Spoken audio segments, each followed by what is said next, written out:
जागर जनस्थान मीडिया, उत्तर महाराष्ट्रातील एक अग्रगण्य वृत्तवाहिनी, वृत्तपत्र आपल्या सेवेत.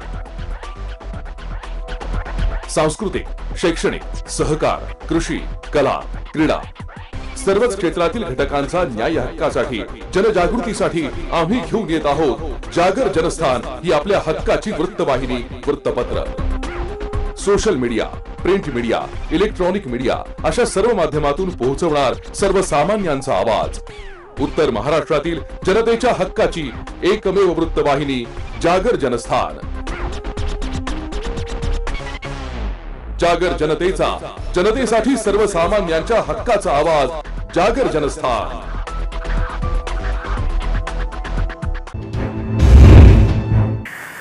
नमस्कार. जागर जनस्थानच्या बुलेटिन मध्ये मी सुनील शिंदे आपलं स्वागत करतोय. आपण घेतोय दिवसभरातील घडामोडींचा सविस्तर आढावा. प्रख्यात गायक सोनू निगम तसंच सुरेश वाडकर यांनी नाशिकमधील भूमाफियांनी 11 वर्षांपूर्वी जमिनीच्या व्यवहारात त्यांना फसवल्यामुळे सुरेश वाडकर तसंच सोनू निगम यांना तब्बल 11 वर्ष कोर्टाच्या चक्रा माराव्या लागल्या. वाडकर या प्रकरणात हतबल झाले. आता 11 वर्षानंतर नाशिकचे पोलीस आयुक्त दीपक पांडे यांनी या संपूर्ण प्रकरणात वाडकर यांना दिलासा दिल्यामुळे सुरेश वाडकर यांनी आयुक्त दीपक पांडे यांना भेट म्हणून एका गाण्यातून आपली कृतज्ञता व्यक्त केली आहे. तुमसे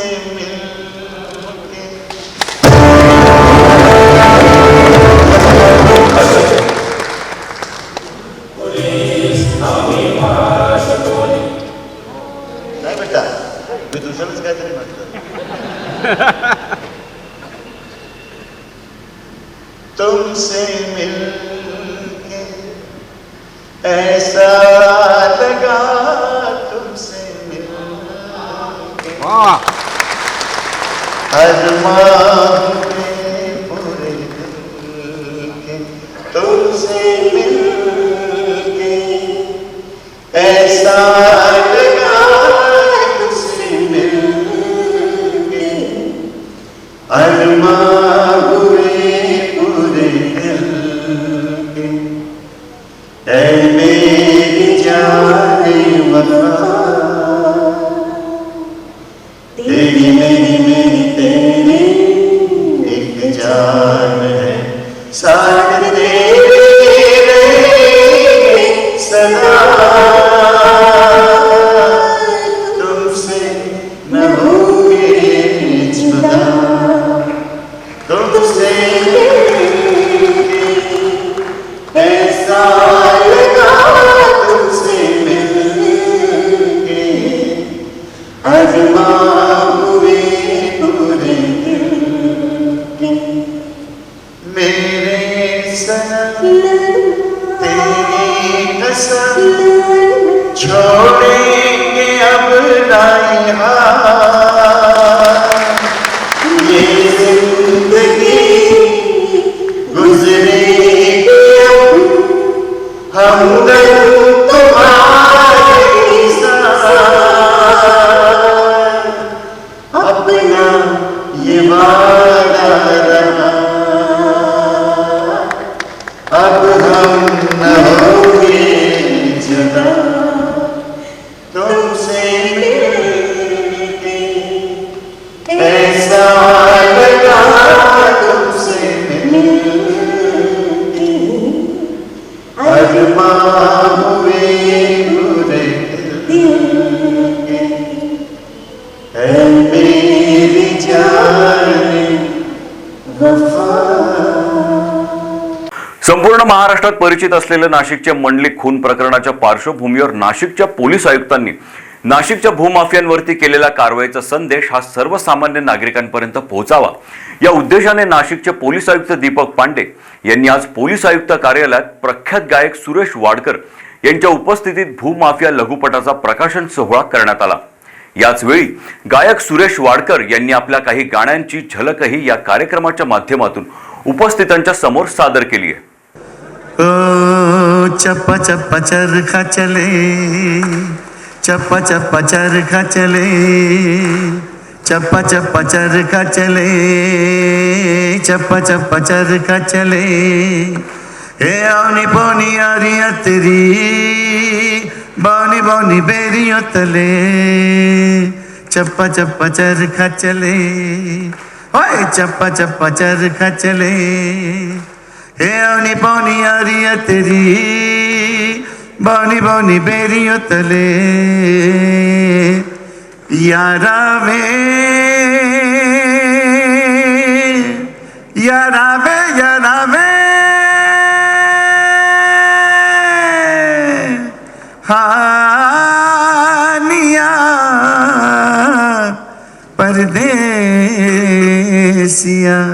चप्पा चप्पा चरखा चले, ओ चप्पा चप्पा चरखा चले, गोरी चटखोरी जो कटोरी से खिलाती थी, अरे जुम्मे के जुम्मे जो सुर में लगाती थी, गोरी चटखोरी जो कटोरी से खिलाती थी, जुम्मे के जुम्मे जो सुर में लगाती थी, कच्ची मुंडेर के तले चप्पा चप्पा चरखा चले, ओ चप्पा चप्पा चरखा चले, हे औनी पौनी आरिया तेरी, बौनी बौनी बेरिया तले. तर आरबीआयने नाशिकमधील जनलक्ष्मी सहकारी बँकेला दंड ठोठावलाय. या बँकेला तब्बल 50.35 लाखाचा दंड ठोठावण्यात आलाय. आरबीआयनं नाशिकमधील जनलक्ष्मी सहकारी बँकेला दंड ठोठावलाय. या बँकेला तब्बल 50.35 लाखांचा दंड ठोठावण्यात आलाय. जनलक्ष्मी सहकारी बँकेने जमा खात्यांमधील रकमेची प्लेसमेंट आणि क्रेडिट इन्फॉर्मेशन कंपनीज संबंधित निर्देशांचं पालन न केल्यामुळे रिझर्व्ह बँकेनं कारवाईचा बडगा उगारलाय. मात्र बँक प्रशासनानं कॅमेऱ्यासमोर बोलण्यास नकार दिलाय. दंडाची नोटीस बँकेला प्राप्त झाली आहे. आम्ही कायदेशीररित्या नोटीसीला उत्तर देऊ अशी बँक प्रशासनानं माहिती दिली आहे.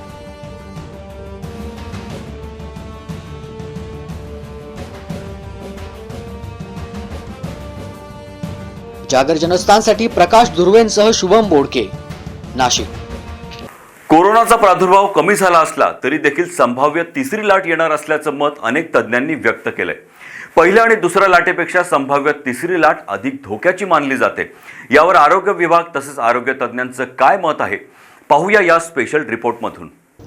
नाशिक शहरामध्ये कोरोना रुग्णांची संख्या 100च्या आत आहे. एकेकाळी नाशिक शहरातच 500 ते 1000 रुग्ण दिवसभरात सापडत होते. मात्र सध्या तरी संपूर्ण जिल्ह्याचा कोरोना रुग्णांचा आलेख कमी आहे. यावर आरोग्य विभाग आता अधिक तत्परतेने काम करताना दिसतंय. नाशिक महापालिकेतर्फे स्वच्छता आणि आरोग्य या विषयावर देखील अनेक वेळा जनजागृती केली गेली आहे. महानगरपालिकेच्या पुढाकारानं नाशिक शहरात प्रत्येक प्रभागात लसीकरण केंद्र उभारून लसीकरण मोहिमेला वेग दिला गेलाय.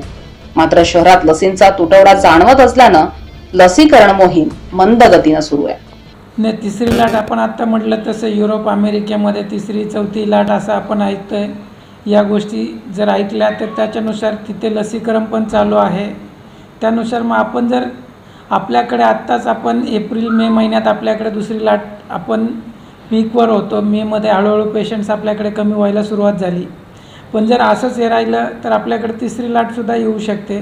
त्यासाठी प्रत्येकाने नियम पाळणं आवश्यक आहे. मग त्यामध्ये कोविड ॲप्रोप्रिएट बिहेवियर आपण जे म्हणतो त्याच्यामध्ये घरापासून घरापर्यंत मास्क, म्हणजे घरातून बाहेर निघाल्यापासून परत घरात येईपर्यंत मास्क वापरणे, त्याचबरोबर हात सॅनिटायझरने स्वच्छ करणे किंवा स्वच्छ हात धुणे साबणाने, आणि सोशल डिस्टन्सिंगच्या नियमांचं पालन करणे, या गोष्टी अत्यंत आवश्यक आहेत. त्याचबरोबर जे सामाजिक समारंभ वगैरे आहेत, मग त्यामध्ये लग्नकार्य असतील, दशक्रियाविधी असतील आणि गर्दी होणारे इतर कार्यक्रम, हे सर्व कार्यक्रम टाळणे आवश्यक आहे. प्रत्येकाने जबाबदारीने वागणं आवश्यक आहे. तरच आपल्याला आपल्याकडे येऊ घातलेली तिसरी लाट जी आहे ती आपण थोपवू शकतो. कोरोनासारख्या महाभयंकर आजारावर यश मिळवण्यासाठी लसीकरण हा एकमेव पर्याय. शहरात 13 लाखाहून अधिक नागरिकांचं लसीकरण करण्यावर प्रशासनाला यश मिळालंय. शहरातील गर्दी पाहता कोरोनाची तिसरी लाट ही निश्चित मानली जाते. शहरातील मार्केटमधील गर्दी पाहता नागरिकांना जणू कोरोनाचा विसर पडल्याचं चित्र सध्या नाशिकमध्ये आहे. नागरिक प्रशासनानं घालून दिलेल्या नियमांचं सर्रास उल्लंघन करतात. मास्कचा वापर न करता, सोशल डिस्टन्सिंग न पाळता शासन नियमांना पायदळी तुडवण्याचा प्रकार नाशिकमधील मार्केटमध्ये सध्या पाहायला मिळतोय. नाशिक शहरात रस्त्यावर अफाट गर्दीचं स्वरूप पाहता कोरोनाची संभाव्य तिसरी लाट अधिक धोक्याची असणार हे अनेक तज्ज्ञांकडून व्यक्त केलं जात आहे. तिसरी लाट ही खरोखर आपल्यासाठी एक धोकादायक घंटा आहे. आपल्याला मागच्या वेळेस पहिल्या लाटेनंतर असं वाटलं होतं की आता काहीच होणार नाही, पण आत्ताची परिस्थिती पाहता जी गर्दी मार्केटमध्ये उसळलेली असते आणि लोक मास्क, सोशल डिस्टन्सिंग आणि सॅनिटायझर ह्या सगळ्याचा वापर जवळपास विसरलेलेच आहेत. म्हणजे त्यांच्या दृष्टीने कोविड आता गेलेला आहे. तर हे खूप धोकादायक आहे. त्याच्यामुळे आपण तिसऱ्या लाटेत प्रवेश करू शकतो हे निश्चित आहे. त्यामुळे आपण आत्ता काळजी घेणं, जेव्हा की पेशंटची संख्या कमी आहे तेव्हाच आपण खूप काळजी घेणं हे अत्यंत गरजेचं आहे. मोठ्या प्रमाणावर व्हॅक्सिनेशन झालेलं आहे, बऱ्याच लोकांना कोविड होऊन गेलेला आहे आणि सायलेंट कॅरियर पण बरेच लोक होते. तर ह्या सगळ्याचा विचार करता घातक होईल पुढची लाट असं नाही सांगता येत, परंतु आपण सगळ्या गोष्टी गृहीत धरून पुढच्या लाटेच्या दृष्टीने काळजी घेणं आणि आपली तयारी ठेवणं हे खूप आवश्यक आहे. कोरोनासारख्या महामारीपासून सुरक्षित राहण्यासाठी नागरिकांनी स्वतः आपली काळजी घेणं आणि प्रशासनानं घालून दिलेल्या नियमांचं पालन करणं हाच यातून उत्तम पर्याय आहे. जागर जनस्थानसाठी शुभम बोडके, नाशिक. तर निफाड येथील PPF grape grower fair farmer producer कंपनीकडून निफाड तालुका एज्युकेशन सोसायटीस तब्बल 10 लाख रुपयांची देणगी आली. या रकमेतून कंपनी पिंपळगाव बसवंत येथे मुलींसाठी अद्ययावत स्वच्छतागृह उभारणार आहे. निफाड येथील PPF grape grower fair farmer producer कंपनीकडून निफाड तालुका एज्युकेशन सोसायटीच्या पिंपळगाव येथील बीपी पाटील कनिष्ठ महाविद्यालय आणि कन्या विद्यालयातील विद्यार्थिनींसाठी स्वच्छतागृह तसंच वसतिगृहातील मुलींसाठी दर्जेदार डायनिंग टेबल आणि खुर्च्या यासाठी 10 लाख रुपयांची देणगी संचालक अमित फडोळ यांनी जाहीर केली आहे. पीपीएफ कंपनी स्वतः स्वच्छतागृह बांधून देणार आहेत तर डायनिंग टेबल आणि खुर्च्या सुद्धा बनवून देणार आहेत. स्वच्छतागृहाचं भूमिपूजन देणगीदार अमित फडोळ आणि संस्थेचे अध्यक्ष संजय मोरे यांच्या हस्ते संपन्न झाले. शैक्षणिक संस्थांना सध्या शासनाकडून वेतनोत्तर अनुदान प्राप्त होत नाहीये, त्यामुळे दानशूर व्यक्ती कंपनी यांच्याकडे विनंती करून शैक्षणिक संस्था शाळेत सुविधा निर्माण करतायत. यावेळी संस्थेचे सचिव अविनाश देशमाने, सहसचिव उद्धव निरगुडे, संचालक रवींद्र मोरे, बाळासाहेब बनकर, सोमनाथ मोरे, प्राचार्य दिनेश अनारसे उपस्थित होते.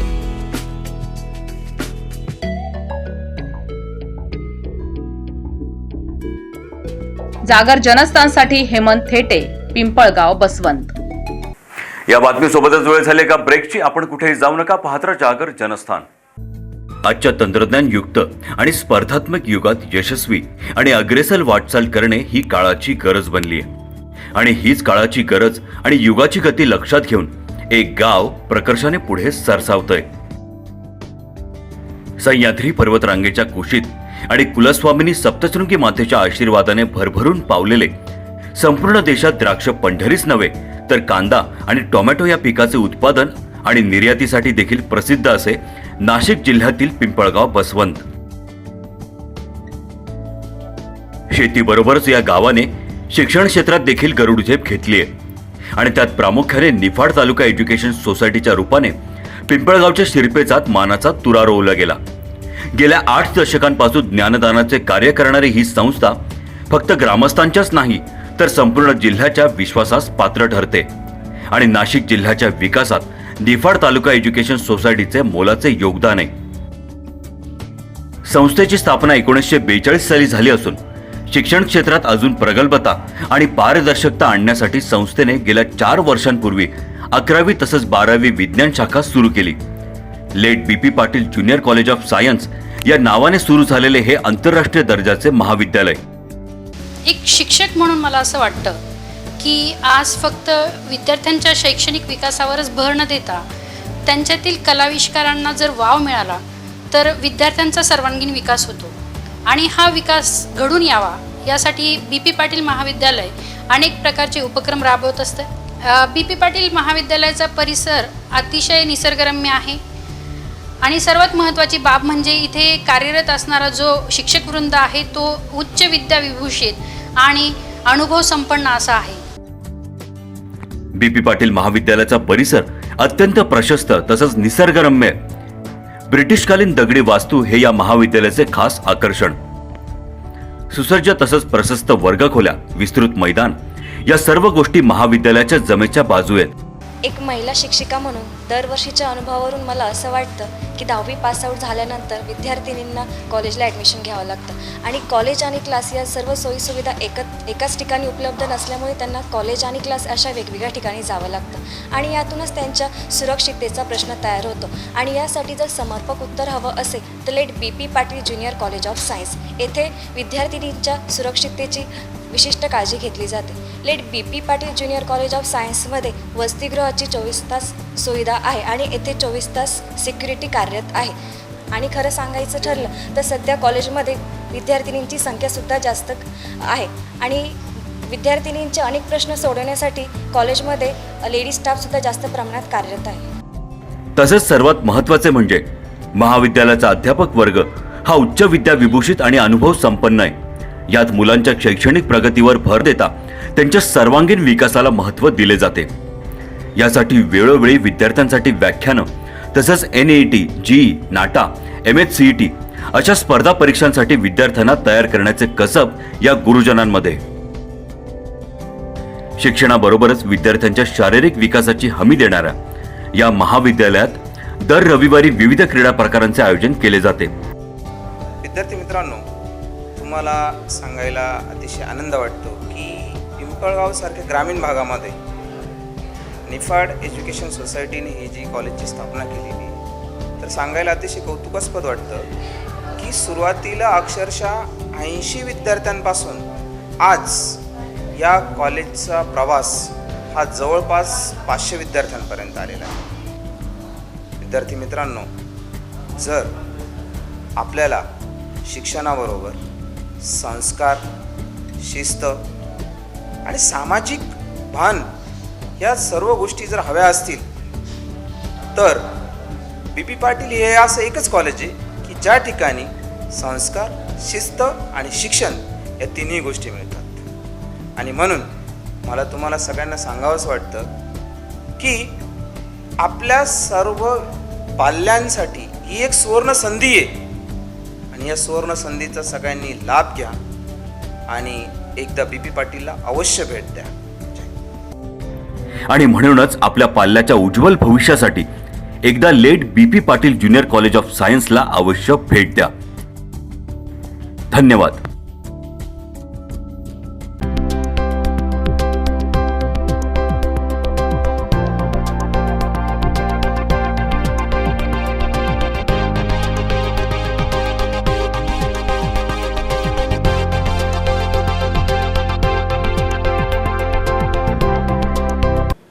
आता आम्ही आलेलो आहोत नाशिकच्या मध्यवर्ती ठिकाणी म्हणजेच अशोका मार्ग या ठिकाणी.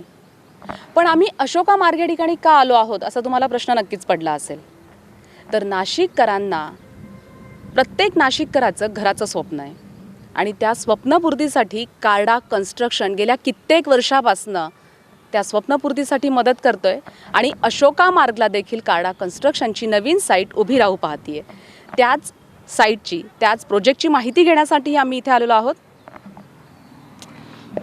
या साईटचं विशेष महत्त्व असं आहे की आज आपण इथे या नाशिकच्या मध्यवर्ती ठिकाणी उभं आहोत आणि इतकं विस्तृत असं हे मैदान आहे. साधारणतः नाही ना 5.5 एकरची ही जागा असेल आणि ह्या जागेमध्ये एक हरियांगण नावाची रेसिडेन्शियल सोसायटी त्याचबरोबर हायस्ट्रीट शॉपिंग ॲव्हेन्यूसारखं एक मोठं शॉपिंग मॉल इथे तयार होणार आहे.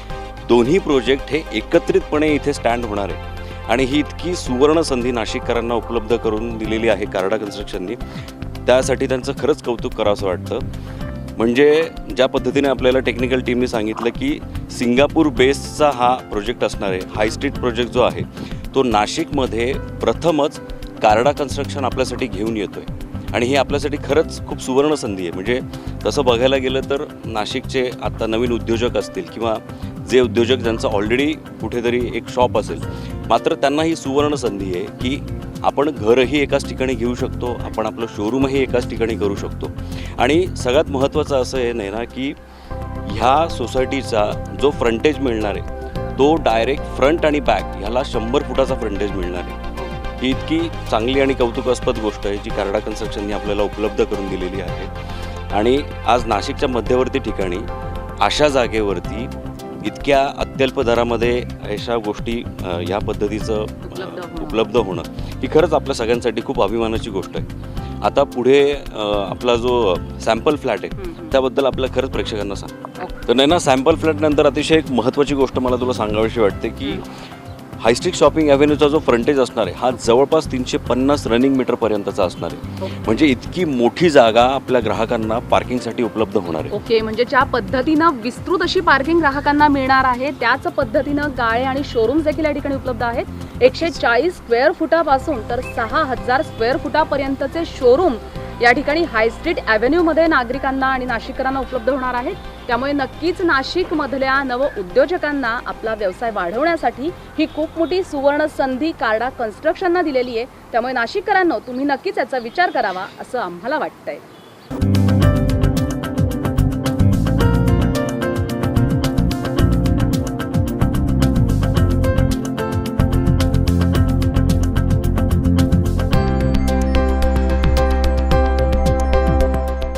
प्रत्येकाच्या मनात स्वप्नातलं एक घर असतं.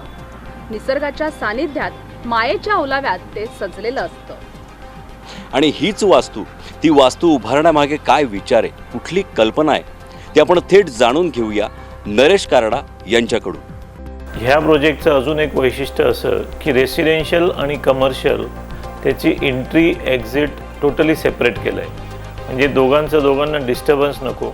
आणि रेसिडेन्ससाठी club house, garden, gym, swimming pool हे सर्व सुखसोयी आम्ही त्या प्रोजेक्टमध्ये देत आहोत. साधारण ए आणि बी फेज मिळून 400च्या वर इथे फ्लॅट्स आम्ही बांधत आहोत.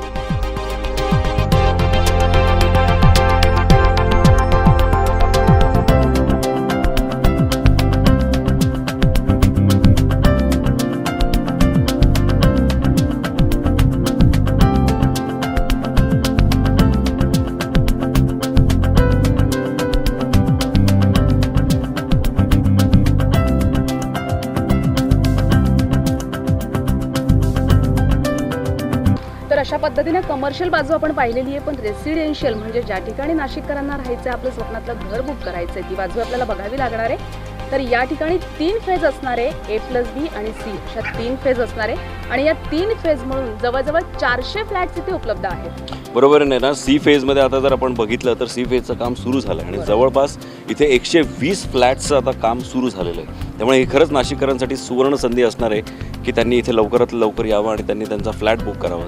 तर नाशिककरांनो, कार्डा कन्स्ट्रक्शनने तुम्हाला जी सुवर्ण संधी उपलब्ध करून दिलेली आहे, आपल्या स्वप्नातलं घर, आपल्या स्वप्नातला गाळा आणि आपल्या स्वप्नातलं शोरूम बुक करण्याची, तर लवकरच, आमच्या म्हणण्यानुसार लवकरच तुम्ही कार्डा कन्स्ट्रक्शनच्या या साईटला भेट द्यावी आणि बुक करावी आपल्या स्वप्नातली वास्तू.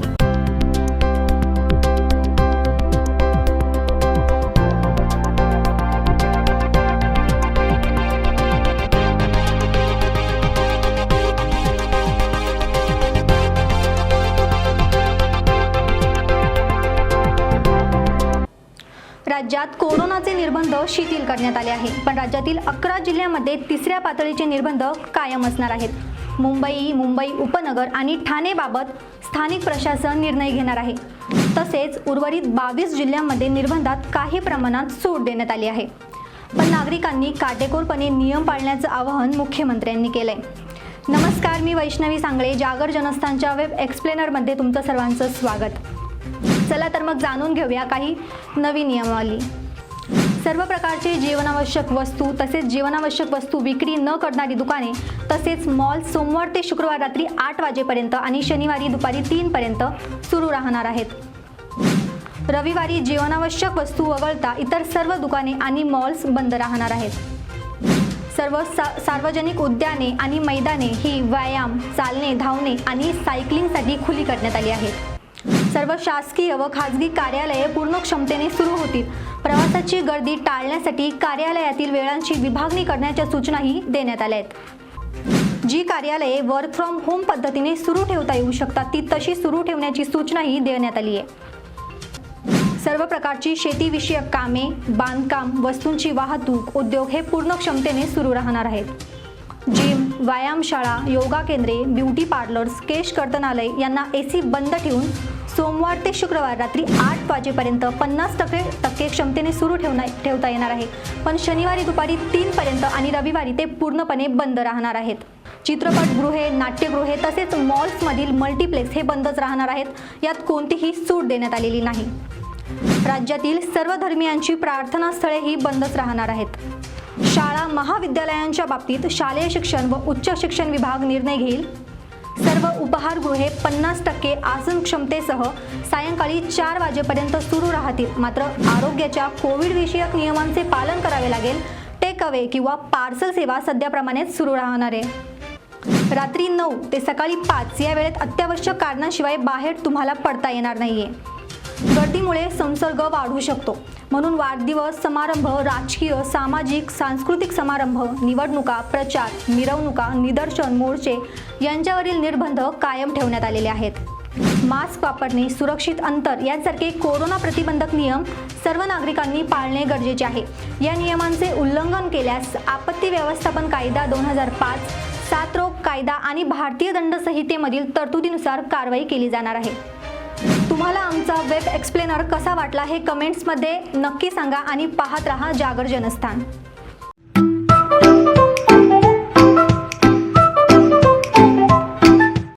नमस्कार. कधी कधी वाटतं की आयुष्य हे झोमॅटोसारखं असावं. तुम क्या लेकर आए थे और क्या लेकर जाओगे. म्हणजे स्वतःचं not a single restaurant, not a single hotel, एक साधा ढाबा नाही किंवा चहाची एक साधी टपरीसुद्धा नाही. अँड स्टील हे सगळं असणाऱ्यांपेक्षा दुप्पट, तिप्पट, चौपट धंदा. आणखी काय पाहिजे आयुष्यात. म्हणजे प्रत्येक सर्वसामान्य माणसाचं एक स्वप्न असतं की मला 1 दिवस किंवा 2 दिवस ताज हॉटेलमध्ये राहायला जायचं आहे. तर हे जे ताज हॉटेल चालवणारी चेन आहे, ती जी कंपनी आहे इंडियन हॉटेल्स, त्यांचं मार्केट कॅपिटल आहे 18,000 कोटी रुपये. डॉमिनोज चालवणारी जी कंपनी आहे ज्युबिलियंट फूड, त्यांचं मार्केट कॅपिटल आहे 50,000 कोटी रुपये. आणि या सगळ्यांकडनं आपल्याला पदार्थ आणून देणारी जी कंपनी आहे झोमॅटो, तिचं मार्केट कॅपिटल आहे 1,09,000 कोटी रुपये. 1,09,000 कोटी रुपये. ॲक्च्युली आता हे 1,09,000 कोटी रुपये असं नॉर्मल म्हणता येऊ शकतं, पण ते लहानपणापासून राजकीय भाषणं ऐकल्यामुळे 1000ला अजून एक ज टाकून 1000 असं म्हटल्याशिवाय तो मोठ्या अमाऊंटचा फीलच येत नाही मराठी माणसाला. 1,09,000 कोटी रुपये. पुढे जाऊया. तर आता प्रश्न हा आहे की हे झोमॅटोवाले पैसे कसे मिळवतात. लड़का करता क्या है. तर ये लड़का 4 जगह से कमाता है. आपण झोमॅटोवरनं जे फूड ऑर्डर करतो त्याचे डिलिव्हरी चार्जेस ही त्यांची पहिली कमाई. त्यानंतर झोमॅटोवर रजिस्टर होण्यासाठी हॉटेल झोमॅटोंना पैसे देतात, ती त्यांची दुसरी कमाई. त्यानंतर झोमॅटो ॲपवरनं आपण हॉटेलमध्ये टेबल बुक करू शकतो. आता इथे एक डिस्क्लेमर आहे की आमच्या घरी, गावात किंवा ओव्हरऑल आमच्याकडं हॉटेल आणि रेस्टॉरंट या दोन्हीला हॉटेल असंच म्हणतात. त्यामुळं तुम्ही तो रेफरन्स समजून घ्या ऐकताना. आणि चौथी गोष्ट म्हणजे हे झोमॅटोवाले हॉटेल्सना कच्चा माल पुरवतात. तर हे मराठीसुद्धा भारी आहे, झोमॅटोवाले. तर हे झोमॅटोवाले हॉटेलना कच्चा माल पुरवतात आणि त्याच्यातनं सुद्धा पैसे कमावतात. तर अशा सगळ्या नॉर्मल गोष्टी हे झोमॅटोवाले करतायत, तर त्यांच्यावर लोक असे करोडो का इन्व्हेस्ट करत आहेत. तर अर्थतज्ञ असं सांगतात की त्याच्यामागचं कारण आहे झोमॅटोकडे असणारा डेटा. म्हणजे लाखो लोकांचे पत्ते, त्यांच्या खाण्यापिण्याच्या सवयी, त्यांचे खाण्याचे ट्रेंड्स, म्हणजे आपण जे ऑर्डर करतो ते सगळं रेकॉर्ड झोमॅटोकडे राहिलेलं असतं. एखाद्या एरियामध्ये कुठले पदार्थ जास्त खपतात, एखाद्या विशिष्ट एरियामध्ये एखाद्या पदार्थासाठी कमीत कमी लोक किती पैसे देतात, जास्तीत जास्त किती पैसे द्यायला लोक तयार आहेत, हा सगळा डेटा झोमॅटोकडं उपलब्ध आहे. आणि या डेटाचा उपयोग करून झोमॅटो भविष्यात करोडो रुपये कमवू शकतं असं अर्थतज्ञांना वाटतं. म्हणजे समजा मला उद्या डोंबिवलीतल्या फडके रोडवर हॉटेल काढायचं आहे. म्हणजे ॲक्च्युली मला नाही काढायचं आहे, असं समजा तुम्हाला काढायचं आहे, किंवा तुम्हालाही नको, आपण असं समजूया की जगन नावाच्या एका व्यक्तीला हॉटेल काढायचं आहे. तर पहिलीमध्ये आम्हाला धडा होता की कमल पाट मांड आणि जगन पाटावर बैस. पण आता मागच्या 35-36 वर्षामध्ये जगन नावाचा एकही मराठी माणूस मला भेटलेला नाही. तुम्हाला कोणाला भेटला असेल तर मला नक्की कळवा. तर या जगनला फडके रोडवर हॉटेल काढायचे. तर हा जगन काय करतो, त्याला पहिल्यांदा काहीच माहिती नसतं. तर तो त्याच्या अंदाजाने एक पंजाबी पदार्थ विकणारं हॉटेल सुरू करतो. मग थोड्या दिवसांनी त्याला लक्षात येते की या एरियात काही पंजाबी चालत नाही. मग तो पंजाबी बंद करतो आणि साऊथ इंडियन सुरू करतो. मग परत साऊथ इंडियन चालत नाही, मग ते बंद करतो आणि काहीतरी चायनीज सुरू करतो किंवा कॉन्टिनेंटल सुरू करतो. तर ह्याच्यामध्ये त्याचा भरपूर पैसा आणि वेळ वाया जातो. पण हाच जगन जर झोमॅटोकडे गेला तर त्याला व्यवस्थित सगळी माहिती समजेल की फडके रोडपासनं 3-4 किलोमीटरवरच्या अंतरामध्ये कुठले पदार्थ मागवले जातात, या एरियातल्या लोकांना काय खाणं आवडतं, कुठले पदार्थ लोक हॉटेलमध्ये येऊन खातात, कुठले पदार्थ लोक घरी मागवतात. आणि ही सगळी माहिती जर जगनला पहिला प्रयोग सुरू करायच्या आधीच मिळाली तर त्याचा वेळ आणि पैसा हे दोन्ही वाचणार आहे. आणि त्यातला काही पैसा हा जगन झोमॅटोला देऊ शकेल. त्यातली आणखी एक गंमत अशी आहे की झोमॅटोचा हा उद्योग इझिली रिप्लिकेबल आहे. म्हणजे उद्या कुणीही हा धंदा सुरू करू शकतो. आणि शहर पातळीवर असे वेगवेगळे प्रयोग आत्तापर्यंत झालेले आहेत. त्यातले काही यशस्वी झाले, काही बंद पडले, काही छोट्या मोठ्या प्रमाणात सुरू आहेत. पण झोमॅटोसारख्या कंपन्यांचं त्यांच्याकडे असणारा डेटा आणि त्यांचा अनुभव याच्यामुळे ते व्हॉट्सॲपसारखं होतं की व्हॉट्सॲपवर कसं आता सगळ्यांचे ग्रुप सेट झालेले आहेत, सगळ्यांच्या ब्रॉडकास्ट लिस्ट फिक्स झालेल्या आहेत, अनेक लोकांच्या ऑफिसची कामं व्हॉट्सॲपवर सुरू झालेली आहेत, त्याचेसुद्धा ग्रुप झाले.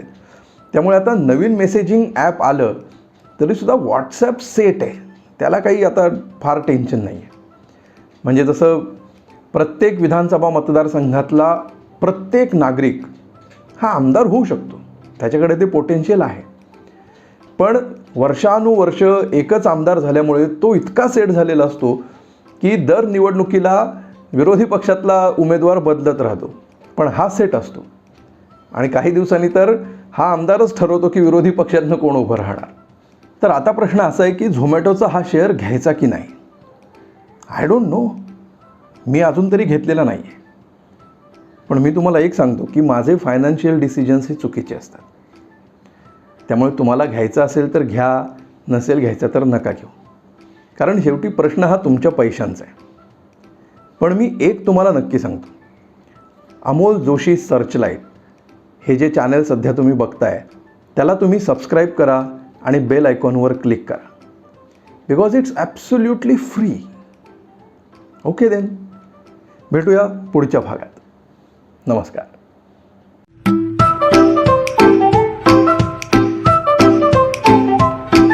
नमस्कार. ब्रेकनंतर आपलं स्वागत. पिंपळगाव बसवंती येथील पिंपळगाव हायस्कूलमध्ये एनसीसी छात्रांनी कारगिल विजय दिवस साजरा केलाय. पिंपळगाव येथील पिंपळगाव हायस्कूलमध्ये एनसीसी छात्रांनी कारगिल विजय दिवस साजरा केलाय. यावेळी एनसीसी अधिकारी नितीन डोकळे देखील उपस्थित होते. छात्रांना कारगिल युद्धाची पार्श्वभूमी सांगताना जवानांनी जीवाची बाजी लावून मातृभूमीचं केलेलं रक्षण आणि शत्रूवर विजय मिळवत केलेला ऐतिहासिक पराक्रम याबाबतही त्यांनी माहिती दिली आहे.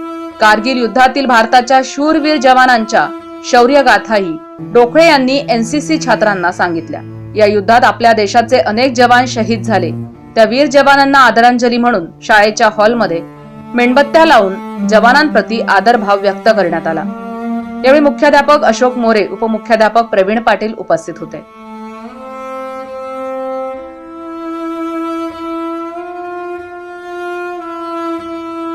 जागर जनस्थानसाठी हेमंत थेटे, पिंपळगाव बसवंत. तर गुन्हेगारी पार्श्वभूमी असलेल्या भुसावळचे माजी प्रभारी नगराध्यक्ष आणि प्रहार संघटनेचे विभागीय अध्यक्ष यांच्यासोबत डान्स केल्याप्रकरणी 5 पोलीस कर्मचारी चांगलेच अडचणीत सापडले. चौकशीअंती दोषी आढळल्यास त्यांच्यावर कठोर कारवाईचे संकेत आता पोलीस अधीक्षकांनी दिलेत. जळगाव शहर पोलीस ठाण्याचे सहाय्यक निरीक्षक वासुदेव सोनवणे यांच्या सेवानिवृत्तीचा कार्यक्रम शहरातील एका हॉलमध्ये आयोजित करण्यात आला होता. या कार्यक्रमाला पोलीस कर्मचाऱ्यांसह गुन्हेगारी पार्श्वभूमी असलेले भुसावळचे माजी प्रभारी नगराध्यक्ष अनिल चौधरी यांनाही निमंत्रित करण्यात आलं होतं. या कार्यक्रमाप्रसंगी मेहू डॉनच्या गाण्यावर शहर पोलीस ठाण्यातील 5 कर्मचारी आणि अनिल चौधरी यांनी ठेका धरल्याची क्लिप सध्या सोशल मीडियावर व्हायरल होतीये. त्यामुळे चांगलीच खळबळ उडाली आहे.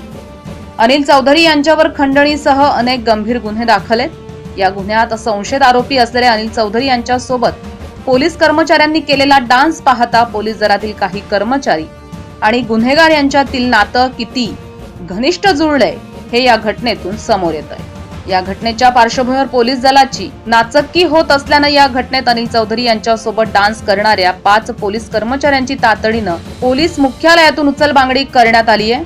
त्यांच्या चौकशीचे आदेश देण्यात आलेत. या घटनेत दोषी आढळून आलेल्या पोलीस कर्मचाऱ्यांवर कठोर कारवाई करण्यात येणार असल्याची माहिती पोलीस अधीक्षकांनी दिली आहे. या घटनेत अनिल चौधरी यांच्यासोबत डान्स करणाऱ्या 5 पोलीस कर्मचाऱ्यांची तातडीनं पोलीस मुख्यालयात उचलबांगडी करण्यात आली आहे.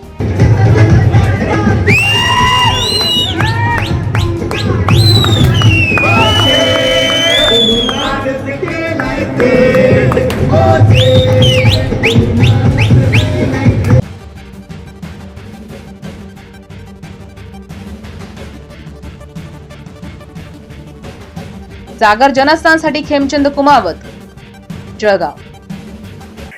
इगतपुरी शहरातील जुन्या राष्ट्रीय महामार्गाची अत्यंत दयनीय अवस्था झाली.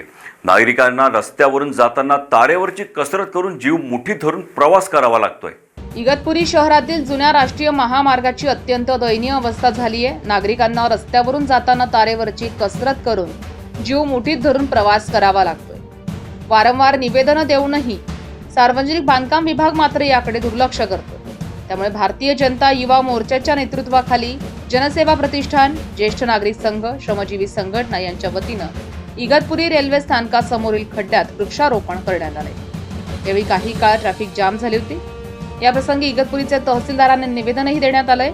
यावेळी आमदार हिरामण खोसकर यांचे चिरंजीव वामन खोसकर यांनी रस्त्यासाठी 1,30,00,000 मंजूर झाले असून लवकरच 2 कोटी रुपये या रस्त्यासाठी उपलब्ध करून देण्याचं आश्वासन दिलं.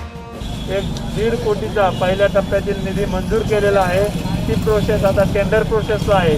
तर मी आत्ताच त्यांच्याशी चर्चा केलेली असून या पुढच्या 8 दिवसामध्ये त्यांची काय ज्या टेक्निकली बाबी असतील त्या पूर्ण करून येणाऱ्या 8 ते 10 दिवसामध्ये या रस्त्याला सुरुवात करणार असल्याचं आत्ताच मला PWD वाल्यांनी सांगितलेलं आहे. तर पुण्याचे मी गेल्यानंतर मी त्यांच्या संपर्कात असून आपण हा रस्ता हा जो मार्गाचं काम आहे ते निश्चितपणाने आपण लवकरच मार्गी लावण्याचा या ठिकाणी प्रयत्न करू.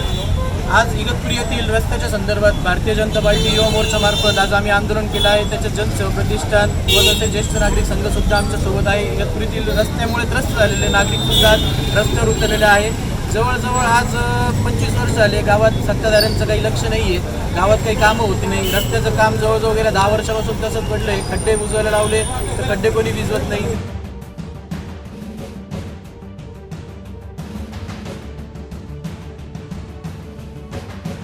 जागर जनस्थानसाठी सुमित बोधक, इगतपुरी.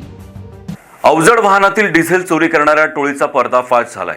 अंबड पोलिसांनी सिनेस्टाईल पद्धतीने पाठलाग करत 5 चोरट्यांना ताब्यात घेतलंय. उभ्या वाहनातील डिझेल चोरी करणारी टोळी एका पांढऱ्या रंगाच्या कारमधून घनसांगवी फाटा भागात येत असल्याची माहिती अंबड पोलिसांना काल रात्री मिळाली. त्यानुसार पोलिसांनी घनसांगवी फाटा येथे सापळा रचला, पण पोलिसांना गुंगारा देऊन ही कार अंबडकडे सुसाट वेगानं निघाली. अंबड शहरामध्ये ही कार पकडण्याचा प्रयत्न केला, मात्र पोलीस उपनिरीक्षकाच्या हाताला लोटून देत चालकानं कार जालन्याच्या दिशेनं पळवली. चोरट्याच्या कारचा अंबड पोलिसांनी पाठलाग सुरू ठेवला. नियंत्रण कक्षासही तशी माहिती देण्यात आली. पोलीस यंत्रणा अलर्ट झाली होती. चोरट्यांनी पोलिसांचा ससेमिरा चुकवण्यासाठी आपली कार बठाण मार्गे कच्च्या रस्त्यानं रेवगावच्या दिशेनं काढली. पण अंबड पोलिसांनी या कारचा सिने स्टाईल पाठलाग करत रेवगाव ते जालना या कच्च्या रस्त्यावर डिझेल चोरी करणाऱ्या टोळीला पकडले. हा सिने ड्रामा रात्री 10 वाजल्यापासून पहाटे 5 वाजेपर्यंत सुरू होता. 21 वर्षीय सोमनाथ बापूराव कोल्हे, 19 वर्षीय गणेश रामेश्वर कोरडे, राहुल राधाकिशन कोकाटे, संतोष अंबादास वाघमारे या चौघांसह डिझेल विकत घेणारा योगेश ज्ञानेश्वर जगताप यांना ताब्यात घेण्यात आले. या टोळीत अनेक जण सहभागी असून त्यांनी जिल्ह्यात आणि जिल्ह्याबाहेर अनेक ठिकाणी मोठ्या प्रमाणात डिझेल चोरी केल्याची कबुली दिली आहे. ही कामगिरी अंबडचे पोलीस निरीक्षक शिरीष हुंबे, पोलीस उपनिरीक्षक सुग्रीव चाटे, पोलीस हवालदार विष्णू चव्हाण, दत्ता राऊत, पोलीस नामदार दीपक चव्हाण, रवींद्र चव्हाण, राजू पवार, चंदन पवार यांनी केली. काल रात्री आम्हाला गोपनीय माहिती भेटली की डिझेल चोरी करण्यासाठी काही चोरटे रॅपिड स्कोडा या गाडीमध्ये अंबडकडे येत आहेत. अशी माहिती भेटल्यावरून आम्ही सदरची माहिती पोलीस निरीक्षक श्री हुंबे साहेब यांना देऊन त्यांच्या मार्गदर्शनाखाली घनसांगी फाटा या ठिकाणी सापळा रचून थांबलो होतो. रॅपिड स्कोडा गाडी ही अत्यंत वेगाने पांगरखेड्याकडून घनसांगी फाट्याकडे येत होती. त्या गाडीला आम्ही थांबण्याचा प्रयत्न केला पण ती थांबली नाही. त्यानंतर जालना ते रेवगाव या दरम्यान त्या गाडीला पुन्हा आम्ही ओव्हरटेक करून ती गाडी थांबली. त्या गाडीतील जो चालक आहे त्याच्याकडे विचारपूस केली असता त्याच्या गाडीमध्ये डिझेल चोरीचे साहित्य, पाईप व डिझेल चोरीच्या कॅन मिळून आल्या. त्याच आम्ही जप्त केले. त्याच अजून विचारपूस करता त्याच्याकडे त्याचे जे इतर साथीदार आहेत त्याचे साथीदारसुद्धा आम्ही ताब्यात घेतलेले आहेत. हे डिझेल ज्या व्यक्तींना देत होते, ज्यामार्फत हे डिझेलची ते विक्री करत होते, त्यालासुद्धा आम्ही ताब्यात घेतलेला आहे. सदर गुन्ह्याचा तपास वरिष्ठांच्या मार्गदर्शनाखाली मी स्वतः करत आहे. सागर जनस्थानसाठी गणेश जाधव, जालना. तर चांदवड निफाड महामार्गाचे काम गेल्या 2 वर्षांपासून सुरू आहे. मात्र या कामातील ढिसाळपणा तसंच नगर परिषद हद्दीतील ट्रेनच्या सांडपाण्याची विल्हेवाट योग्य पद्धतीने केली नसल्याने नागरिक आता हैराण झालेत. चांदवड शहरातील महात्मा फुले नगर, डावकर नगर, शेलार वस्ती इथून जात असलेल्या महामार्गाचं काम गेल्या 2 वर्षापासून सुरू आहे. मात्र या कामातील ढिसाळपणा आणि नगर परिषद हद्दीतील ट्रेनच्या सांडपाण्याची विल्हेवाट योग्य पद्धतीनं लावली नसल्यानं कॉलनीवासी कार्यकर्ते प्रसाद गणपत प्रजापत आणि परिसरातील नागरिकांनी एका निवेदनाद्वारे चांदवड तहसीलदारांना आणि नगर परिषदेच्या मुख्याधिकाऱ्यांना याबाबत समस्या मांडली आहे. पण या समस्येकडे कुठल्याही प्रकारचं लक्ष दिलं जात नाही. महामार्गावर मिळणाऱ्या कॉलनीतील रस्त्यांना व्यवस्थित प्रकारे जॉईंट न केल्यानं अपघात होण्याची शक्यता देखील नाकारता येत नाहीये. तसंच मुख्य बाजारपेठेपासून 2 किलोमीटर अंतरावर दोन्ही बाजूंना ड्रेनेज असणं खूप गरजेचं आहे. कारण पावसाचं पाणी मोठ्या प्रमाणात दोन्ही कॉलनीतील नागरिकांच्या घरात घुसून नुकसान होतंय. या संदर्भात फुलेनगर येथील रहिवाशांनी प्रतिक्रिया दिली. दिवसभर आम्हाला घर बंद करूनच राहावं लागतं. आलेले कोणी अतिथी असेल त्यांना डासांच्यापासून त्रास होतोय आणि कदाचित थोड्याच दिवसात हे मलेरियाचे पेशंट नक्की वाढण्याची शक्यता आहेत. आणि म्हणून नगरपालिकेने किंवा सार्वजनिक विभाग असेल बांधकाम त्यांनी तातडीनं ही पक्की गटार व्यवस्था करून द्यावी. आमचा जाण्या येण्याचा मार्ग मोकळा करावा. या सांडपाण्याचा सर्वात जास्त त्रास आम्हाला होतोय कारण माझ्या बाजूचाच प्लॉट खाली असल्यामुळे त्या प्लॉटवर हे सर्व पाणी साचतं आणि ह्यामुळे डास खूप होतात. आणि हे डास आम्हाला दिवसभर अक्षरशः दात बंद करूनच बसावं लागतं. दार उघडं ठेवताच येत नाही. डासांची संख्या खूप वाढली आहे. इतर रस्त्याचे काम झाल्यापासून आम्ही त्यांना गटार करा, त्याच्यात सांडपाणी सोडण्यासाठी व्यवस्था करा असे अर्ज करून झाले. त्यांना सांगून पण झाले, पण त्यांनी अद्याप याच्यावर काही कारवाई केली नाही. त्यांना आम्ही परत म्हणजे पाऊस आल्यानंतर सुद्धा त्यांना आम्ही नाला करून द्या, आम्हाला यायला जागा राहत नाही. आम्ही त्या पाण्यातून ये जा करतो, त्यामुळे आमचे गाड्या खराब होतात, आमचे अंगपाय सर्व खराब होता पाण्यातून गेल्यामुळे. तरी त्यांनी अद्याप त्याच्यावर काही केलं नाही. जागर जनस्थानसाठी देवीदास जाधव, चांदवड. प्रख्यात गायक सोनू निगम तसंच सुरेश वाडकर यांनी नाशिकमधील भूमाफियांनी 11 वर्षांपूर्वी जमिनीच्या व्यवहारात त्यांना फसवल्यामुळे सुरेश वाडकर तसंच सोनू निगम यांना तब्बल 11 वर्ष कोर्टाच्या चक्रा माराव्या लागल्या. वाडकर या प्रकरणात हतबल झाले. आता 11 वर्षानंतर नाशिकचे पोलीस आयुक्त दीपक पांडे यांनी या संपूर्ण प्रकरणात वाडकर यांना दिलासा दिल्यामुळे सुरेश वाडकर यांनी आयुक्त दीपक पांडे यांना भेट म्हणून एका गाण्यातून आपली कृतज्ञता व्यक्त केली आहे.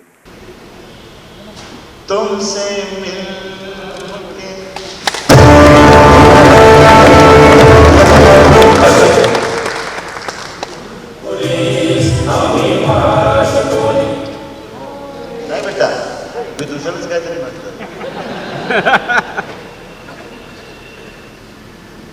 तुमसे मिलके ऐसा लगा, तुमसे मिलके अरमान में पूरे दिल के, तुमसे मिलके ऐसा लगा, तुमसे मिलके अरमान हुए पूरे दिल के, ऐ मेरी जाने वफा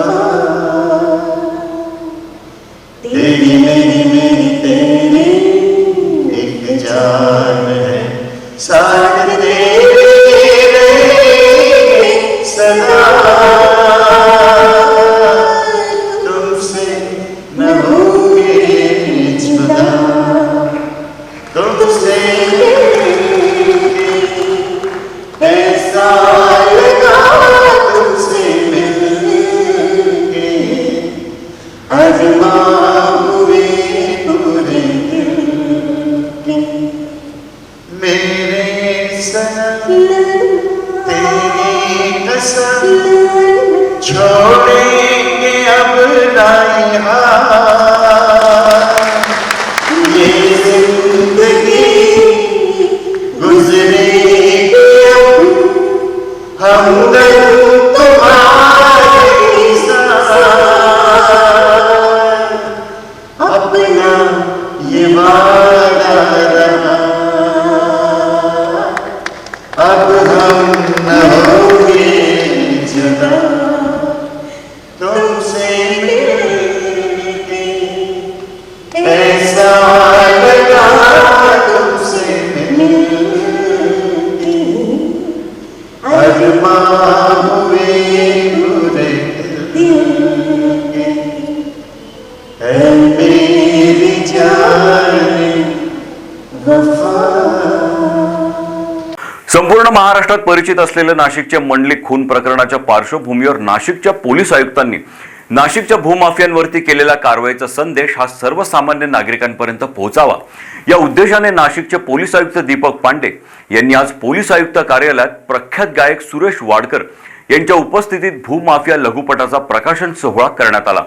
याच वेळी गायक सुरेश वाडकर यांनी आपल्या काही गाण्यांची झलकही या कार्यक्रमाच्या माध्यमातून उपस्थितांच्या समोर सादर केली आहे।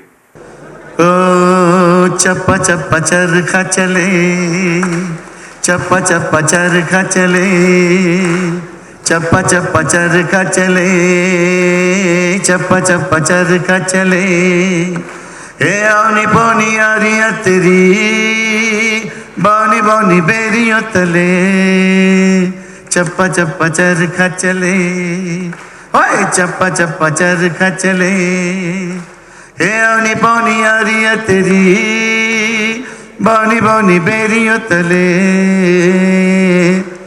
यारा वे यारा वे यारा वे हानिया परदेसिया चप्पा चप्पा चरखा चले ओ चप्पा चप्पा चरखा चले गोरी चटखोरी जो कटोरी से खिलाती थी अरे जुम्मे के जुम्मे जो सुर में लगाती थी गोरी चटखोरी जो कटोरी से खिलाती थी जुम्मे के जुम्मे जो सुर में लगाती थी कच्ची मुंडेर के तले चप्पा चप्पा चरखा चले ओ चप्पा चप्पा चरखा चले हे औनी पौनी आरिया तेरी बौनी बौनी बेरिया तले। तर आरबीआयने नाशिकमधील जनलक्ष्मी सहकारी बँकेला दंड ठोठावलाय। या बँकेला तब्बल 50.35 लाखाचा दंड ठोठावण्यात आलाय। आरबीआयनं नाशिकमधील जनलक्ष्मी सहकारी बँकेला दंड ठोठावलाय। या बँकेला तब्बल 50.35 लाखांचा दंड ठोठावण्यात आलाय। जनलक्ष्मी सहकारी बँकेने जमा खात्यांमधील रकमेची प्लेसमेंट आणि क्रेडिट इन्फॉर्मेशन कंपनीज संबंधित निर्देशांचं पालन न केल्यामुळे रिझर्व्ह बँकेनं कारवाईचा बडगा उगारलाय। मात्र बँक प्रशासनानं कॅमेऱ्यासमोर बोलण्यास नकार दिलाय। दंडाची नोटीस बँकेला प्राप्त झाली आहे, आम्ही कायदेशीररित्या नोटीसीला उत्तर देऊ अशी बँक प्रशासनानं माहिती दिली आहे।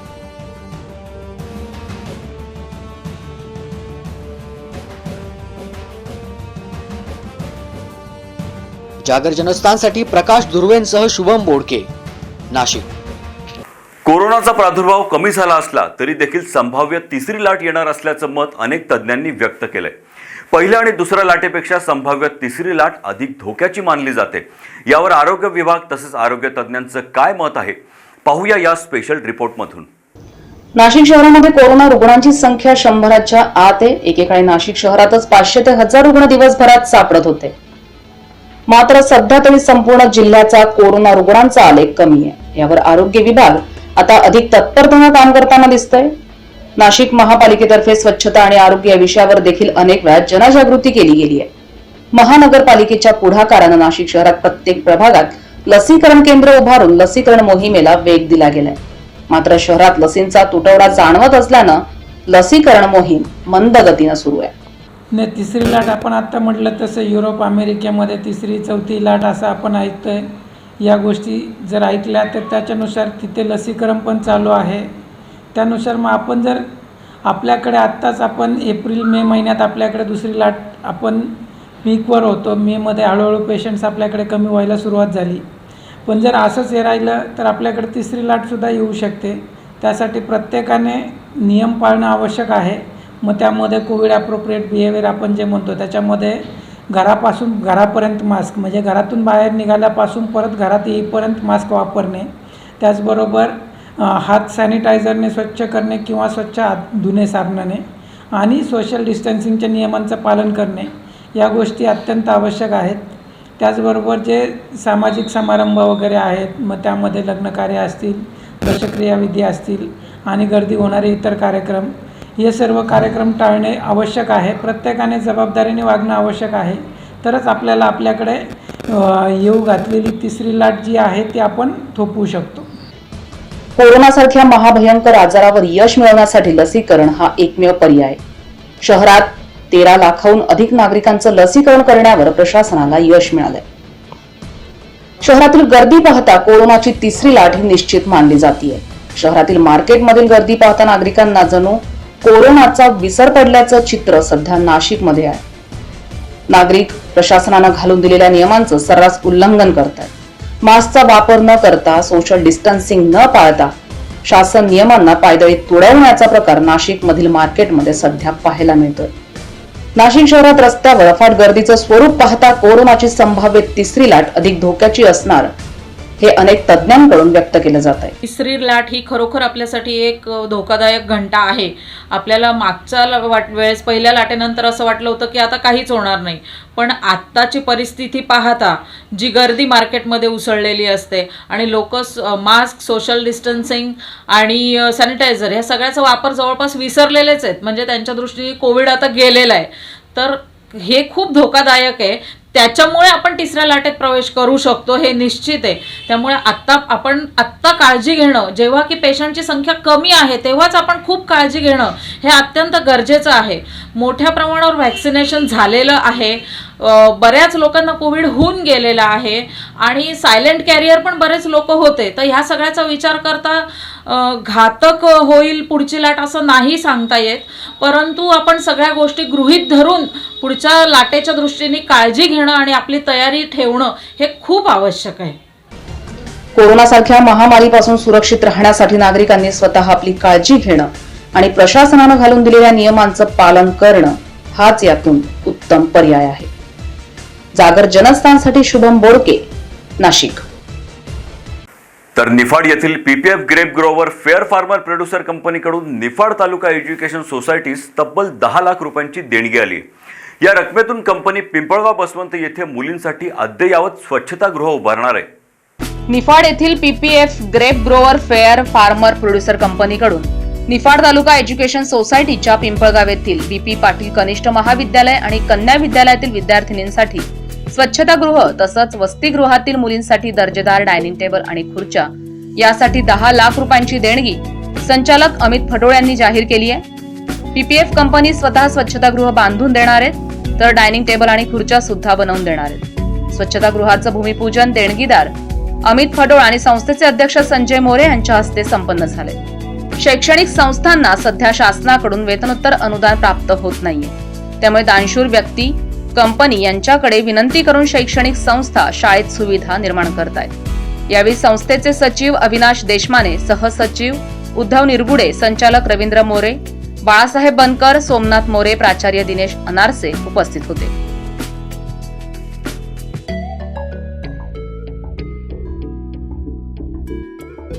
जागर जनस्थानसाठी हेमंत थेटे, पिंपळगाव, बसवंत.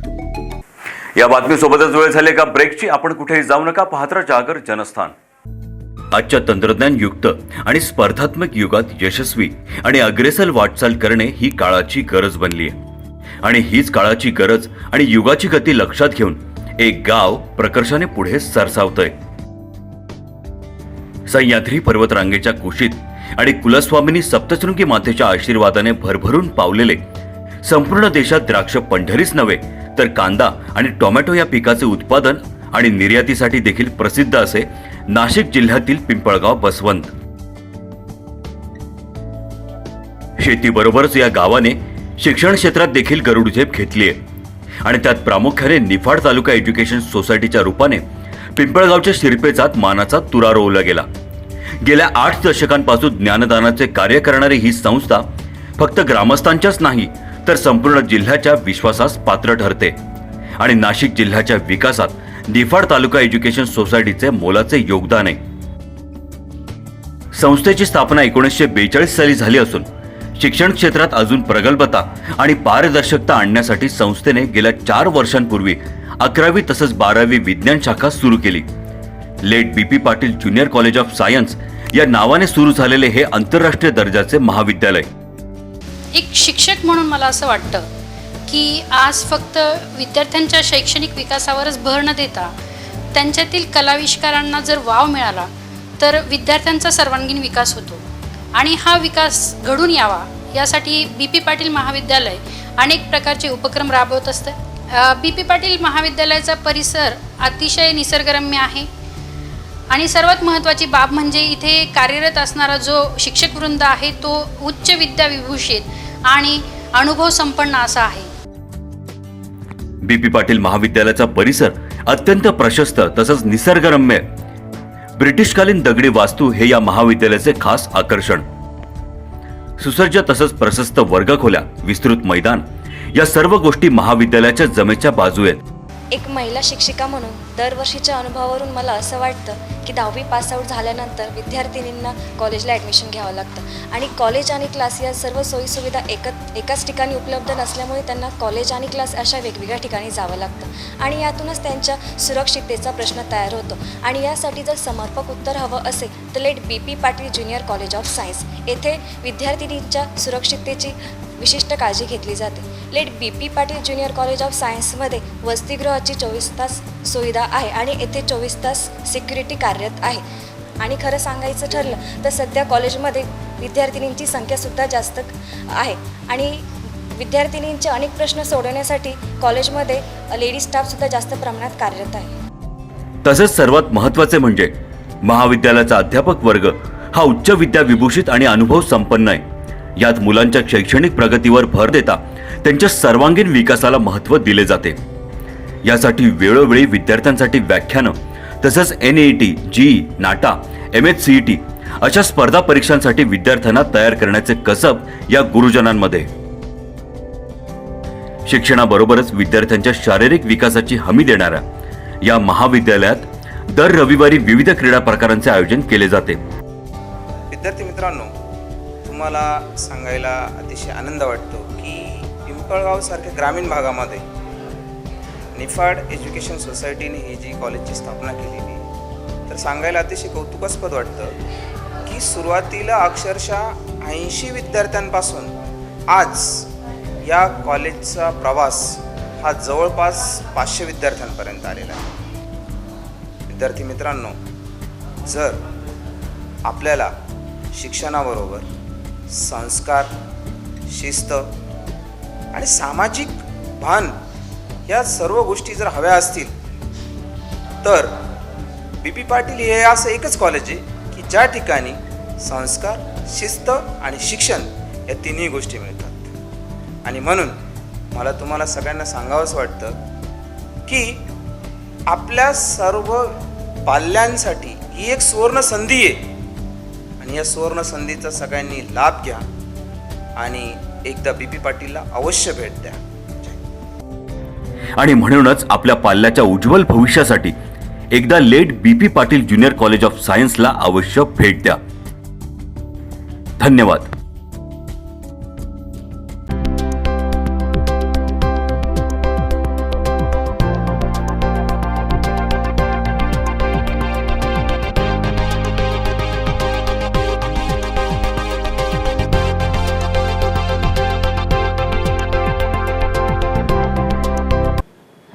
आम्ही आलेलो आहोत नाशिकच्या मध्यवर्ती ठिकाणी म्हणजेच अशोका मार्ग या ठिकाणी. पण आम्ही अशोका मार्ग या ठिकाणी का आलो आहोत असा तुम्हाला प्रश्न नक्कीच पडला असेल. तर नाशिककरांना प्रत्येक नाशिककराचं घराचं स्वप्न आहे आणि त्या स्वप्नपूर्तीसाठी कार्डा कन्स्ट्रक्शन गेल्या कित्येक वर्षापासनं त्या स्वप्नपूर्तीसाठी मदत करतोय आणि अशोका मार्गला देखील कार्डा कन्स्ट्रक्शनची नवीन साईट उभी राहू पाहतीये. त्याच साईटची त्याच प्रोजेक्टची माहिती घेण्यासाठी आम्ही इथे आलेलो आहोत. या साईटचं विशेष महत्त्व असं आहे की आज आपण इथे या नाशिकच्या मध्यवर्ती ठिकाणी उभं आहोत आणि इतकं विस्तृत असं हे मैदान आहे. साधारणतः नाही ना 5.5 एकरची ही जागा असेल आणि ह्या जागेमध्ये एक हरियांगण नावाची रेसिडेन्शियल सोसायटी, त्याचबरोबर हायस्ट्रीट शॉपिंग ॲव्हेन्यूसारखं एक मोठं शॉपिंग मॉल इथे तयार होणार आहे. दोन्ही प्रोजेक्ट हे एकत्रितपणे इथे स्टँड होणार आहे आणि ही इतकी सुवर्ण संधी नाशिककरांना उपलब्ध करून दिलेली आहे कार्डा कन्स्ट्रक्शननी. त्यासाठी त्यांचं खरंच कौतुक करावंसं वाटतं. म्हणजे ज्या पद्धतीने आपल्याला टेक्निकल टीमने सांगितलं की सिंगापूर बेसचा हा प्रोजेक्ट असणार आहे. हाय स्ट्रीट प्रोजेक्ट जो आहे तो नाशिकमध्ये प्रथमच कार्डा कन्स्ट्रक्शन आपल्यासाठी घेऊन येतो आहे आणि ही आपल्यासाठी खरंच खूप सुवर्ण संधी आहे. म्हणजे तसं बघायला गेलं तर नाशिकचे आत्ता नवीन उद्योजक असतील किंवा जे उद्योजक ज्यांचं ऑलरेडी कुठेतरी एक शॉप असेल, मात्र त्यांना ही सुवर्ण संधी आहे की आपण घरही एकाच ठिकाणी घेऊ शकतो, आपण आपलं शोरूमही एकाच ठिकाणी करू शकतो. आणि सगळ्यात महत्त्वाचं असं आहे नाही ना की ह्या सोसायटीचा जो फ्रंटेज मिळणार आहे तो डायरेक्ट फ्रंट आणि बॅक ह्याला 100 फुटाचा फ्रंटेज मिळणार आहे. ही इतकी चांगली आणि कौतुकास्पद गोष्ट आहे जी कार्डा कन्स्ट्रक्शनने आपल्याला उपलब्ध करून दिलेली आहे. आणि आज नाशिकच्या मध्यवर्ती ठिकाणी अशा जागेवरती इतक्या अत्यल्प दरामध्ये अशा गोष्टी ह्या पद्धतीचं उपलब्ध होणं ही खरंच आपल्या सगळ्यांसाठी खूप अभिमानाची गोष्ट आहे. आता पुढे आपला जो सॅम्पल फ्लॅट आहे त्याबद्दल आपल्या खरंच प्रेक्षकांना सांग. तर नाही ना, सॅम्पल फ्लॅटनंतर अतिशय एक महत्त्वाची गोष्ट मला तुला सांगावीशी वाटते की हायस्ट्रीट शॉपिंग ॲव्हेन्यूचा जो फ्रंटेज असणार आहे हा जवळपास 350 रनिंग मीटरपर्यंतचा असणार आहे. म्हणजे इतकी मोठी जागा आपल्या ग्राहकांना पार्किंगसाठी उपलब्ध होणार आहे. ओके, म्हणजे ज्या पद्धतीनं विस्तृत अशी पार्किंग ग्राहकांना मिळणार आहे त्याच पद्धतीनं गाळे आणि शोरूम्स देखील या ठिकाणी उपलब्ध आहेत. 140 स्क्वेअर फुटापासून तर 6000 स्क्वेअर फुटापर्यंतचे शोरूम या ठिकाणी हायस्ट्रीट ॲव्हेन्यूमध्ये नागरिकांना आणि नाशिककरांना उपलब्ध होणार आहेत. त्यामुळे नक्कीच नाशिकमधल्या नव उद्योजकांना आपला व्यवसाय वाढवण्यासाठी ही खूप मोठी सुवर्ण संधी कार्डा कन्स्ट्रक्शननं दिलेली आहे. त्यामुळे नाशिककरांनो तुम्ही नक्कीच याचा विचार करावा असं आम्हाला वाटतंय.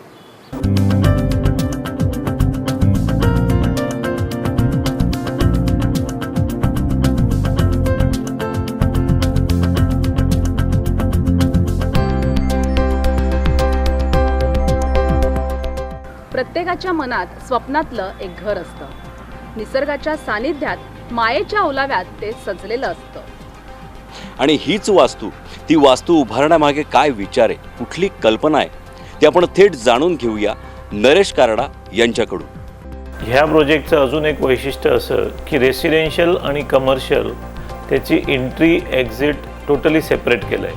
म्हणजे दोघांना डिस्टर्बन्स नको आणि रेसिडेन्ससाठी club house, garden, gym, swimming pool हे सर्व सुखसोयी आम्ही त्या प्रोजेक्टमध्ये देत आहोत. साधारण ए आणि बी फेज मिळून 400च्या वर इथे फ्लॅट्स आम्ही बांधत आहोत.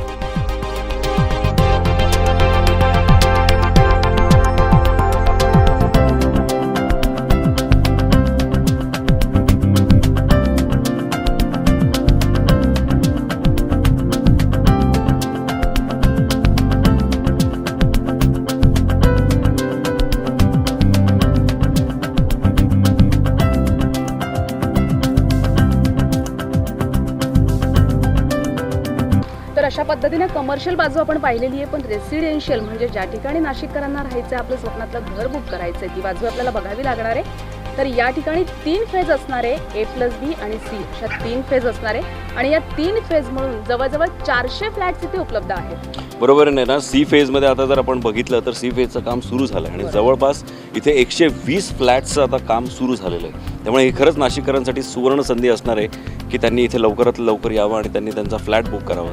तर नाशिककरांनो, कार्डा कन्स्ट्रक्शनने तुम्हाला जी सुवर्ण संधी उपलब्ध करून दिलेली आहे आपल्या स्वप्नातलं घर, आपल्या स्वप्नातला गाळा आणि आपल्या स्वप्नातलं शोरूम बुक करण्याची, तर लवकरच आमच्या म्हणण्यानुसार लवकरच तुम्ही कारडा कन्स्ट्रक्शनच्या या साईटला भेट द्यावी आणि बुक करावी आपल्या स्वप्नातली वास्तू.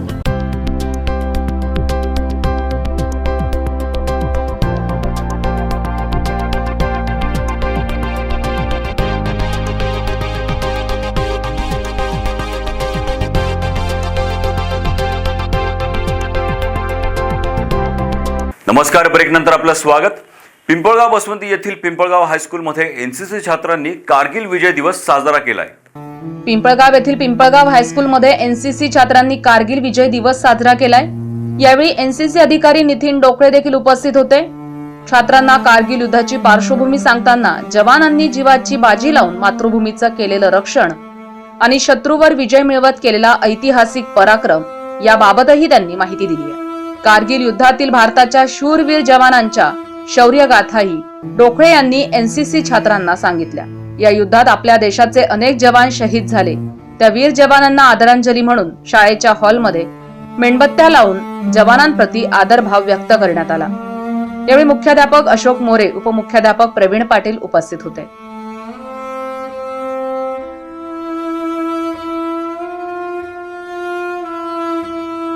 जागर जनस्थानसाठी हेमंत थेटे, पिंपळगाव बसवंत. तर गुन्हेगारी पार्श्वभूमी असलेल्या भुसावळचे माजी प्रभारी नगराध्यक्ष आणि प्रहार संघटनेचे विभागीय अध्यक्ष यांच्यासोबत डान्स केल्याप्रकरणी 5 पोलीस कर्मचारी चांगलेच अडचणीत सापडले. चौकशीअंती दोषी आढळल्यास त्यांच्यावर कठोर कारवाईचे संकेत आता पोलीस अधीक्षकांनी दिलेत. जळगाव शहर पोलीस ठाण्याचे सहाय्यक निरीक्षक वासुदेव सोनवणे यांच्या सेवानिवृत्तीचा कार्यक्रम शहरातील एका हॉलमध्ये आयोजित करण्यात आला होता. या कार्यक्रमाला पोलीस कर्मचाऱ्यांसह गुन्हेगारी पार्श्वभूमी असलेले भुसावळचे माजी प्रभारी नगराध्यक्ष अनिल चौधरी यांनाही निमंत्रित करण्यात आलं होतं. या कार्यक्रमाप्रसंगी मेहू डॉनच्या गाण्यावर शहर पोलीस ठाण्यातील 5 कर्मचारी आणि अनिल चौधरी यांनी ठेका धरल्याची क्लिप सध्या सोशल मीडियावर व्हायरल होतीये. त्यामुळे चांगलीच खळबळ उडाली आहे. अनिल चौधरी यांच्यावर खंडणीसह अनेक गंभीर गुन्हे दाखल आहेत. या गुन्ह्यात संशयित आरोपी असलेले अनिल चौधरी यांच्यासोबत पोलीस कर्मचाऱ्यांनी केलेला डान्स पाहता पोलीस दलातील काही कर्मचारी आणि गुन्हेगार यांच्यातील नातं किती घनिष्ठ जुळलंय हे या घटनेतून समोर येत आहे. या घटनेच्या पार्श्वभूमीवर पोलीस दलाची नाचक्की होत असल्यानं या घटनेत अनिल चौधरी यांच्यासोबत डान्स करणाऱ्या 5 पोलीस कर्मचाऱ्यांची तातडीनं पोलीस मुख्यालयातून उचलबांगडी करण्यात आली आहे. त्यांच्या चौकशीचे आदेश देण्यात आलेत. या घटनेत दोषी आढळून आलेल्या पोलीस कर्मचाऱ्यांवर कठोर कारवाई करण्यात येणार असल्याची माहिती पोलीस अधीक्षकांनी दिली आहे. या घटनेत अनिल चौधरी यांच्यासोबत डान्स करणाऱ्या 5 पोलीस कर्मचाऱ्यांची तातडीनं पोलीस मुख्यालयात उचलबांगडी करण्यात आली आहे.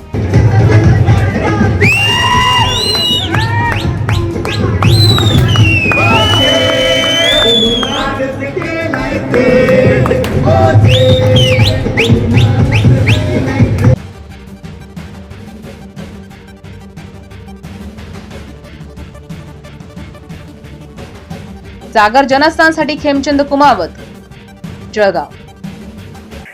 इगतपुरी शहरातील जुन्या राष्ट्रीय महामार्गाची अत्यंत दयनीय अवस्था झाली आहे. नागरिकांना रस्त्यावरून जाताना तारेवरची कसरत करून जीव मुठीत धरून प्रवास करावा लागतोय.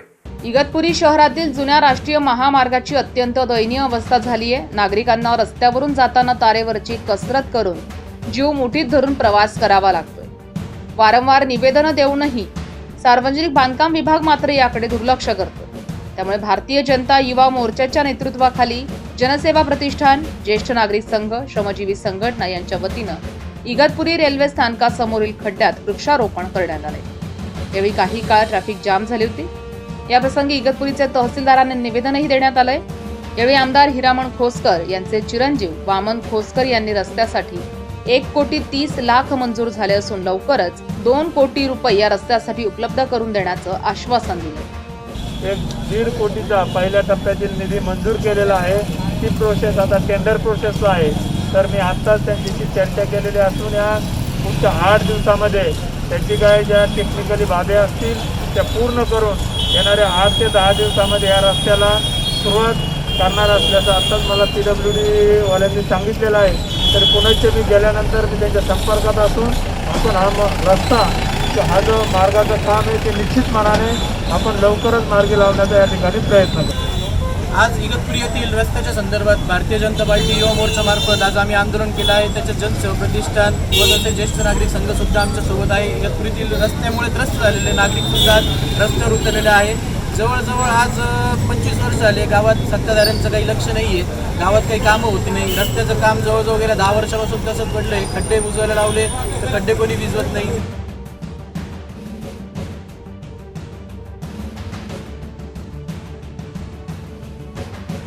जागर जनस्थानसाठी सुमित बोधक, इगतपुरी. अवजड वाहनातील डिझेल चोरी करणाऱ्या टोळीचा पर्दाफाश झालाय. अंबड पोलिसांनी सिनेस्टाईल पद्धतीने पाठलाग करत 5 चोरट्यांना ताब्यात घेतलंय.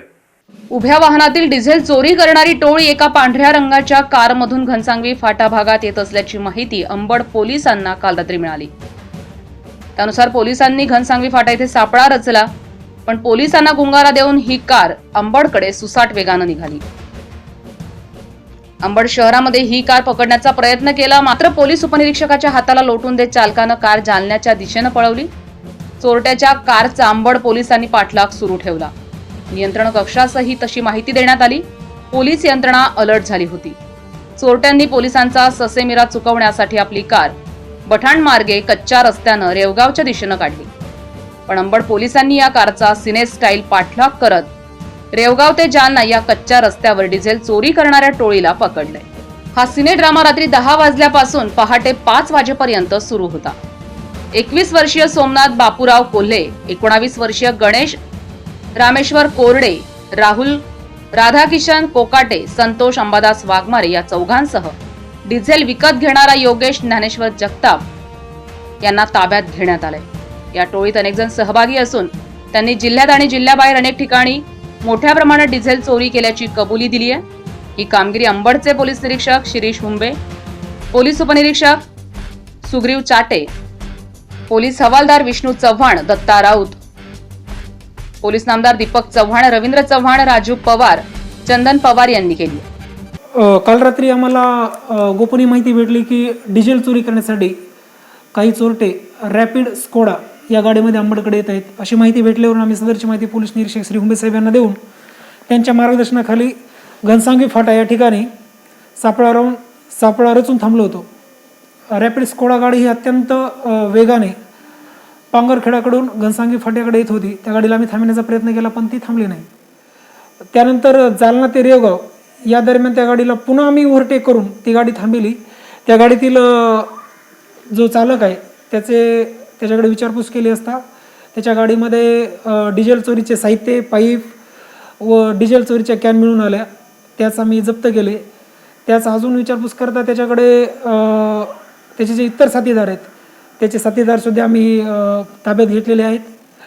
हे डिझेल ज्या व्यक्तींना देत होते, ज्यामार्फत हे डिझेलची ते विक्री करत होते, त्यालासुद्धा आम्ही ताब्यात घेतलेला आहे. सदर गुन्ह्याचा तपास वरिष्ठांच्या मार्गदर्शनाखाली मी स्वतः करत आहे. सागर जनस्थानसाठी गणेश जाधव, जालना. तर चांदवड निफाड महामार्गाचे काम गेल्या 2 वर्षांपासून सुरू आहे. मात्र या कामातील ढिसाळपणा तसंच नगर परिषद हद्दीतील ट्रेनच्या सांडपाण्याची विल्हेवाट योग्य पद्धतीने केली नसल्याने नागरिक आता हैराण झालेत. चांदवड शहरातील महात्मा फुले नगर, डावकर नगर, शेलार वस्ती इथून जात असलेल्या महामार्गाचं काम गेल्या 2 वर्षापासून सुरू आहे. मात्र या कामातील ढिसाळपणा आणि नगर परिषद हद्दीतील ट्रेनच्या सांडपाण्याची विल्हेवाट योग्य पद्धतीनं लावली नसल्यानं कॉलनीवासी कार्यकर्ते प्रसाद गणपत प्रजापत आणि परिसरातील नागरिकांनी एका निवेदनाद्वारे चांदवड तहसीलदारांना आणि नगर परिषदेच्या मुख्याधिकाऱ्यांना याबाबत समस्या मांडली आहे. पण या समस्येकडे कुठल्याही प्रकारचं लक्ष दिलं जात नाहीये. महामार्गावर मिळणाऱ्या कॉलनीतील रस्त्यांना व्यवस्थित प्रकारे जॉईंट न केल्यानं अपघात होण्याची शक्यता देखील नाकारता येत नाहीये.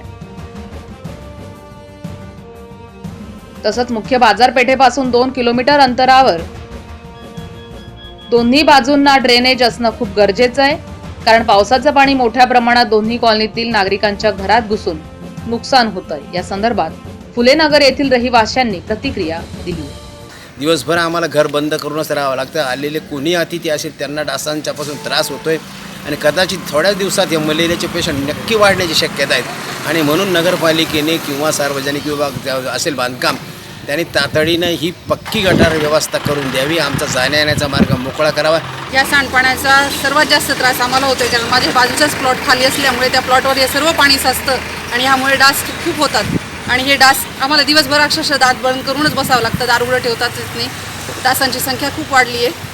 इथे रस्त्याचं काम झाल्यापासून आम्ही त्यांना गटार करा, त्याच्यात सांडपाणी सोडण्यासाठी व्यवस्था करा असे अर्ज करून झाले, त्यांना सांगून पण झाले, पण त्यांनी अद्याप याच्यावर काही कारवाई केली नाही. त्यांना आम्ही परत म्हणजे पाऊस आल्यानंतर सुद्धा त्यांना आम्ही नाला करून द्या, आम्हाला यायला जागा राहत नाही, आम्ही त्या पाण्यातून ये जा करतो, त्यामुळे आमचे गाड्या खराब होतात, आमचे अंगपाय सर्व खराब होतात पाण्यातून गेल्यामुळे, तरी त्यांनी अद्याप त्याच्यावर राहून काही केलं नाही. जागर जनस्थानसाठी देवीदास जाधव, चांदवड. या बातमीसोबतच वेळ झाली इथेच थांबण्याची. आपण कुठेही जाऊ नका. आपण पाहत राहा जागर जनस्थान. स्वतःबरोबर इतरांची काळजी घ्या आणि सुरक्षित राहा.